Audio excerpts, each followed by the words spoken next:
Thanks for staying with us. A doctor arrested for treating bandit leaders and others is what we're looking at. The security forces in Katsina State have arrested Lawan Ado, a medical practitioner from Safana local government area, for allegedly providing medical treatment to wounded bandits. Among those he treated was Usman Modi Modi, a notorious gang leader with 50 million naira bounty. Ado confessed to treating bandits in their hideouts and receiving payments ranging from 8,000 to 18,000 naira for his services.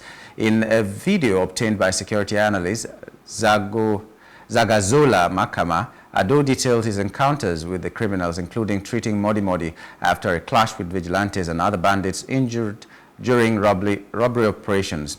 He admitted being taken to secret locations to provide care and identified other high-profile patients such as Mai Kudi and Dogo Mardi.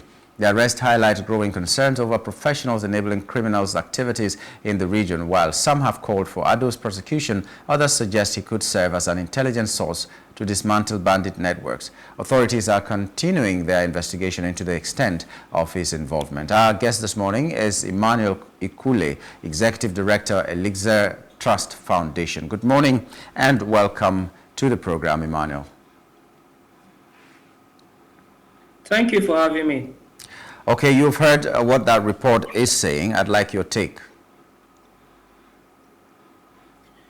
For a country like ours, and in places of intervention, like in this place where displacement have occurred, there are certain things that both the community and both the actors need to take into cognizance in carrying out their duty.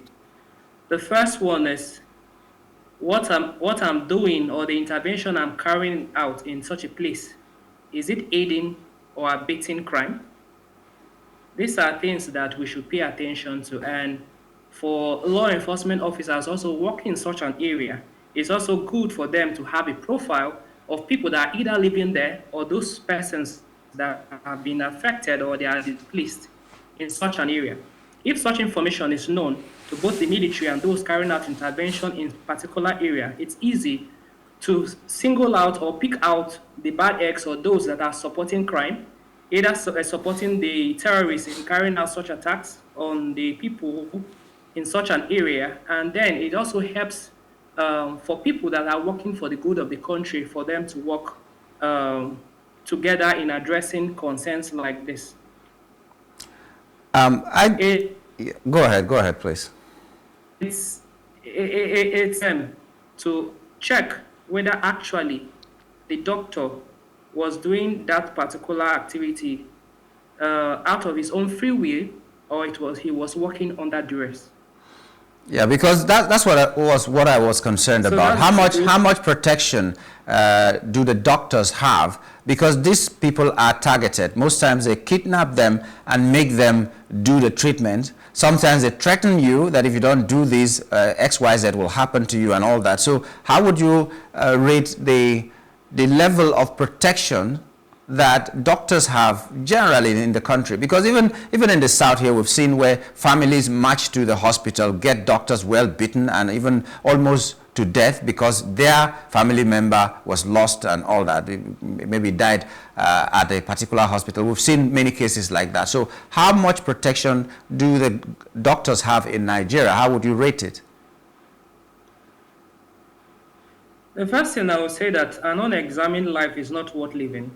And every intervention you carry out in a particular place, there's always need for re-examination on your operations in a particular area.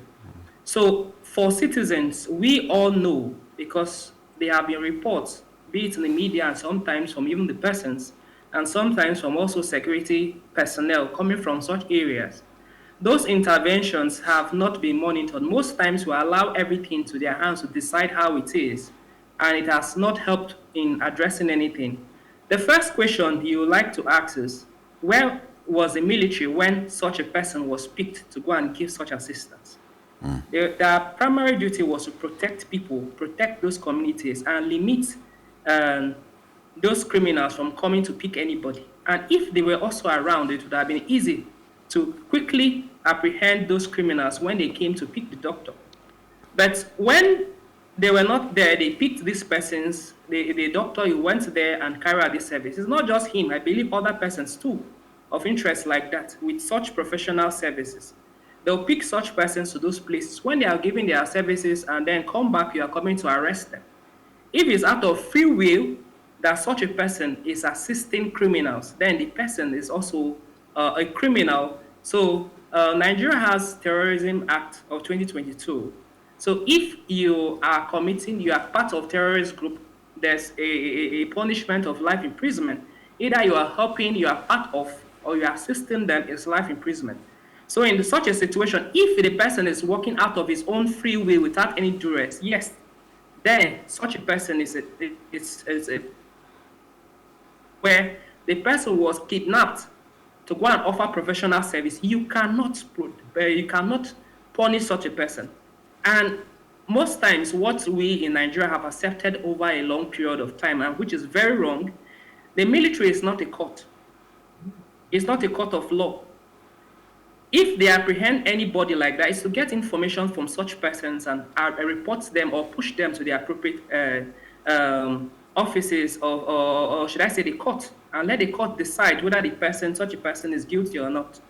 But when you stay on your own and pick such a person and already decide that the person is guilty and start carrying out certain processes, then it's wrong, because you are abusing, the person has been abused, and you are further abusing the rights of same person, instead of protecting, promoting, and trying to help the person get back to his feet again. And another thing again is, government has been also be overlooking. Most of those places are vulnerable.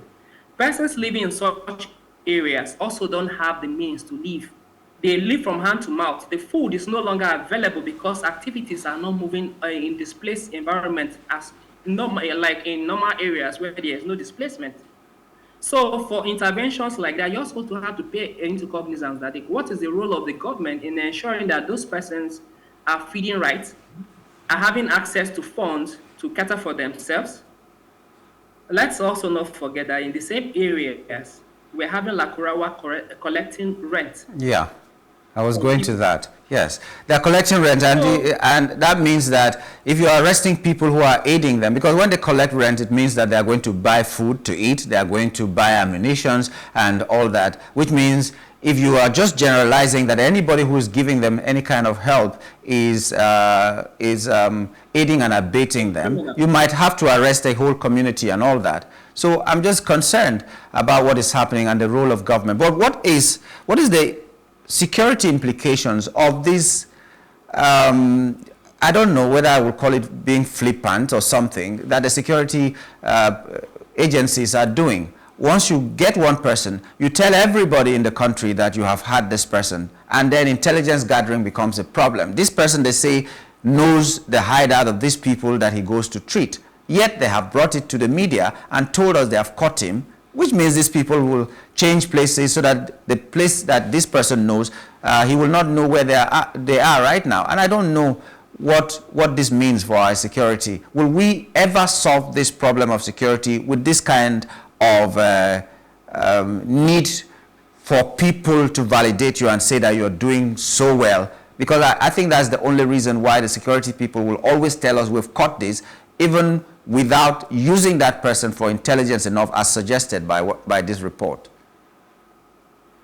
It will not be an easy work for us, because first, I always say that the military in Nigeria currently have been so relaxed, and because they have been getting budget allocations in trillions, and they have been getting whatever funds they need. So it has been limiting the type of service they offer or they can offer in such areas. And if you are also not monitoring or trying to monitor and evaluate operations of law enforcement agencies in certain places, then you are doing disservice to such communities, because most times they take advantage of the vulnerability of such groups to further, they take advantage of those vulnerabilities for themselves. I've been privileged to work in IDP and refugee camp, and there are certain times you get reports of law enforcement security agencies, personnel sleeping or taking advantage of these persons in those particular areas. Then you'll be looking at, these are professionals that have been trained to actually work to protect, promote, and ensure that these rights of these persons are protected, but instead they take advantage. We have also had numerous cases of operations outside the shores of Nigeria, and they're returning with kids about 700 or more. So there's a need for Nigeria to reorientate also operations, try to have a national preparedness plan afresh that takes into cognizance our situation now and ensure that the military or the operations is being monitored. Because if you don't, there's no checks, then it means whoever can do whatever they want, and that has never helped us. And citizens are suffering instead of feeling secured when they see the military. It's a departure from what should happen. You go to developed countries, you see them celebrating the works of military and law enforcement officers. When you come to Nigeria, our own case is different. The same persons from being protectors are gradually becoming predators. And it's a sad reality for us. And I believe it's possible these situations can be addressed, but there's need for the political leaders should be interested. The governors in those areas should be interested in those operations and to also get the reports on what have been the progress of the operations over a period of time. If they cannot give that, then there's need. The last time I advocated, even if it's for a short term, we should also be thinking about alternative means of addressing criminality in Nigeria, possibly also working with mercenaries. This can also help because most times they are also looking at, maybe it's my brothers that are also these criminals, so they are scared of sometimes going ahead with the work they are supposed to do. Mercenaries won't think about that. They will do their work, and we need that because the way things are going, life is losing its worth in the country. Okay, well, as we wrap up, the federal government also said at some point that, because at some point they said we cannot treat or people with gunshot wounds cannot be treated except you have a police report. And people were losing their lives unnecessarily. Some were victims of armed robbery or some other unfortunate events, and they were allowed to die because to obtain a police report was a very difficult thing. But they said they should be able to do this, and now they can treat gunshot wounds and all that. So I don't know where we will draw the line between when you can treat these gunshot wounds and when you cannot treat gunshot wounds, because a doctor's primary aim is to save lives. Whether you're a bandit or whether you're a saint, they shouldn't even care. It's to save lives, and the law enforcement can do their bidding and all that. So I don't know how much, like I asked before, how much protection they have, and then how much the doctors can do, at what situation they can treat the gunshot wounds and all other things that they have been telling us that they have the right to do. Because if we don't draw that line, we'll never know. This person who was treating these people may be under duress, like you suggested earlier on, and if he was under duress or he was being threatened that his family will go in for it, because for bandits to know you, know your house, know your office and all that, it means that they have your information at their fingertips. They can do and undo, as we say in Nigeria. So I don't know where we can draw the line, and I don't know how much you would suggest to be done to ensure the protection of these health individuals, health personnel. Compulsory care and treatment of gunshot victims is an act. I think it was passed in 2017 or thereabout. In some states at the nation, and then some states have already also passed it. So what it provides is that in a situation where somebody has a gunshot wound and comes to your place for your service, and if it's in a critical situation, you should offer the service, but at the same time inform law enforcement officers of the situation. But the first thing is offer the service and then inform law enforcement officers that yes, somebody like this came here and you offer this treatment. If the person is in the hospital, immediately you have stabilize the person, you inform the police that such a person is here for them to be aware. Because sometimes these persons, if you look at the situation that happened during NSAS in 2020, Some persons were not even protesting. Some persons were just walking around those areas, and they also they were also shot at different times. Protesting itself it's not a crime. Those persons going about their normal businesses were not committing any crime. They cannot go to the hospital and stop them from being treated. A lot of persons died as a result of that during NSAS. So it's a reminder that there's need for reorientation of our law enforcement officers, because most times during that, when they were in their training colleges, some of these laws were not passed by them. And even those currently that are passing through the system, are these laws part of the curriculum? That is another issue that we should also be looking at. So if these laws are not part of their curriculum, that means they don't know. And it means they will work based on the directive of their superiors, and which may not be according to the law of the country. So they may end up being at crossroads with the law that they should be protecting and ensuring its compliance. So this is another issue. All right.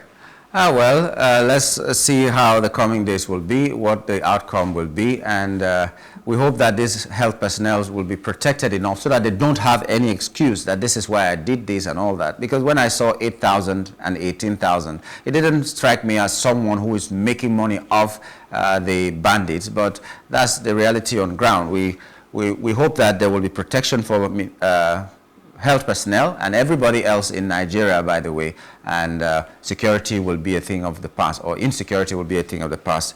I would like to thank you, Mr. Ikule, for coming on the program, Ikule rather, for coming on the program this morning.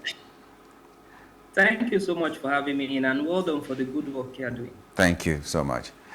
We've been talking with Mr. Emmanuel Ikule, Executive Director, Elixir Trust Foundation, and we're looking at a report that says that a particular doctor up north in Katsina State was treating bandits for the sum of 8,000 and 18,000, and high-profile bandits have been treated by him. And for me, I was concerned about the fact that why are the security people telling us everything, every detail about the people they arrest? Because these people, if you have arrested them, if you keep it hush-hush, it's possible that you are going to get even more people if you use them for intelligence. I wonder how they gather their own intelligence, but that is their own. They are the professionals. We are just the citizens, bloody civilians, as they call us.